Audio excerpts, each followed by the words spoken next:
Hello, my name is Robin Matthey. I am presenting this series on trans research to present an evidence-based perspective about the work being published about trans and non-binary people.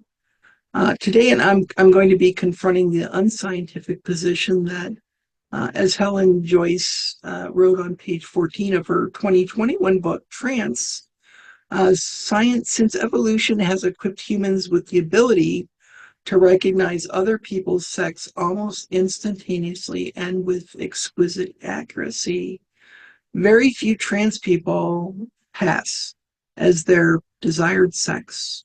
I don't really think there's such a thing as desired sex. I don't know too many people that woke up one day and said, yeah, I desire to be, one sex or another.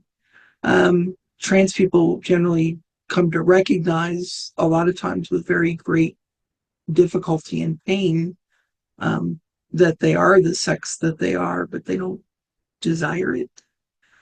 So anyway, let me continue. And so to see people, trans people, as that sex, Joyce writes, everyone else must discount what their senses are telling them, unquote.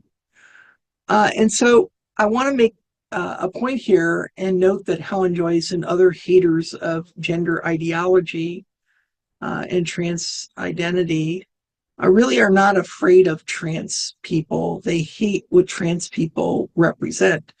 And so let me be really clear here that what they hate is the representation of liberty of self-identity from crushing dogma about what it means to be a man or a woman. And they do that while ignoring the reality that historically and cross-culturally, there's a plethora of evidence that there are more than two genders and an abundance of evidence that humans have more than two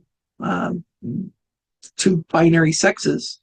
And so I would actually propose that a better word than transphobia is akin to racism or sexism.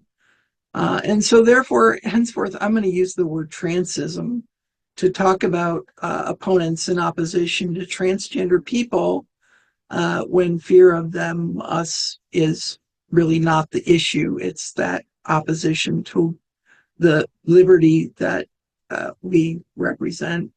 If you want to learn more about the idea of trans liberation, really, I would suggest some readings by Annalise Singh, my mentor. Really fabulous stuff. Okay, so I cannot, and I have an MSc from the University of Oxford in evidence-based healthcare, so I really am good at finding research. And I cannot find any peer-reviewed evidence, no studies, no samples that have tried to see if they can discern, if people can discern whether trans people are, as Joyce states, almost instantaneously and with exquisite accuracy able to discern trans people because, in her words, very few trans people pass as their desired sex. So let me say that really rigorous research is not about proving anything. If you hear somebody say research proves, they really don't understand research. Research can support hypotheses, and an aggregate of supported hypotheses can support a theory. And, eventually theories become pretty ironclad, and we then call them laws. We really don't have any laws in any area. Well, too many areas besides physics, and even then some of those are questionable if we look beyond our known universe or familiar universe. But Thomas Kuhn really wrote a really good book about the scientific revolution of ideas or scientific revolution. And in that, he pointed out that generally theories develop until they really fall apart or implode under the weight of disconfirming evidence, at which point a more parsimonious model, often from the proverbial weeds, develops. So a little bit of tidbit about research methodology. But the point is, I can't find any evidence of what Joyce says. I think it would be a fascinating study to do. I may even do it. But it makes me think that, people who support Joyce's assertion don't recognize that it's conspicuously biased and false. And advocates of legislation restricting bathroom use to the sex one was assigned at birth put most transgender and non-binary people in danger. And I can only wonder if their mental image of a transgender woman, for example, is a big burly man, maybe with facial hair, wearing a dress. So here's some evidence to ponder. And so the other way of looking at research in terms of finding evidence that supports or disconfirms, I'm going to present evidence that disconfirms what Joyce says. And so here are a few cases, some evidence to ponder. The first transgender woman to compete in the Miss Universe contest was Angela Ponce in Spain. She represented Spain, won the nation's beauty contest. That was in 2018. And this year, two transgender women from two different countries will be competing in the Miss Universe contest. And that's Marina Machete from Portugal and Ricky Valerie Cole from the Netherlands.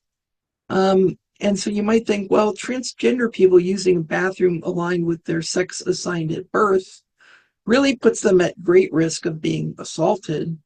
And warnings that a woman living in the gender assigned at birth may be at risk from transgender women really represents conservative fear-mongering to foment rejection of transgender people and their advocates due to what they refer to as gender ideology, which is really the reality that neither sex nor gender are binary. They just really do not want to believe it, and despite the evidence.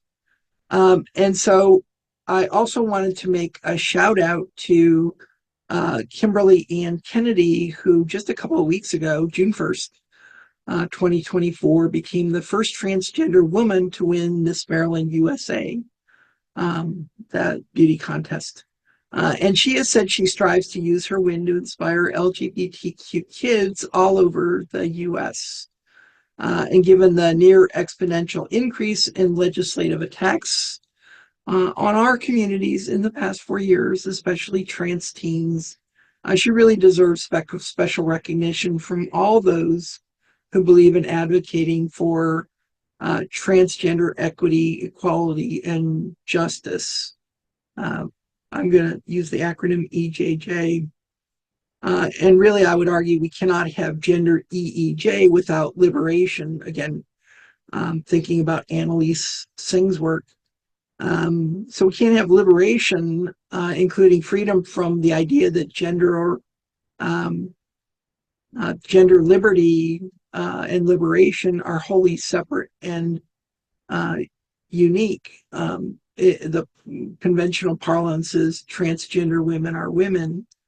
And really, if you believe that women and men should be liberated from very stereotypical, constraining social ideas of what it means to be a man or a woman in American society or other societies, and you take a very judgmental, controlling perspective that only people who fit in those confines, especially physically, for people's expectations are really men or women, then you're really part of the oppression of cisgender women as well as transgender women. Because as I noted previously, it really is about a mental image to you of what a man or a woman represents. Um, and so I'm going to stop here for today. If you have any questions, of course, leave them in the comments. I do my best to respond to all comments. And I like it if people tell me they disagree and tell me why. I'll try to take that into consideration and formulate a scientific evidence-based response. Um, and I really encourage you to do that. And I strongly encourage you to go find some research. Um, there's somebody making the point that transgender people are easily discernible. I may not have found something that's out there. And if you have, I would love it if you would post it. And so that's it for today. In the words of my very favorite movie character, Forrest Gump, I am going to say, and that is all I have to say about that.